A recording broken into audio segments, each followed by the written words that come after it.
भुवनेश्वर महानगर निगम कार्यरत अतिरिक्त कमिशनर वरिष्ठ ओएस अधिकारी रत्नाकर साहू को तांको कार्यालय भितर मरणातंक आक्रमण होईछि। एही आक्रमण घटना रे पुलिस जने कर्मचारी समेत मोट 3 जन को गिरफ्त करिछि। एहा पछरे थिबा मुख्य षड्यंत्रकारी को गिरफ्त दाबी रे बीजेडी पक्षरु जनपथ रे रास्ता रोक होइतिला।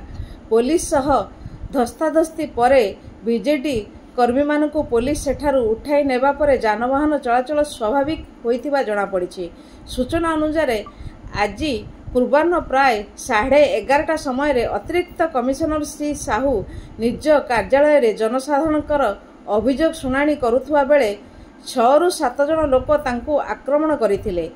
एभली कि तांकु घोषारी नेई मुहं को गोइठा मारिबा सह अभावनीय ढंगरे माड़ गाली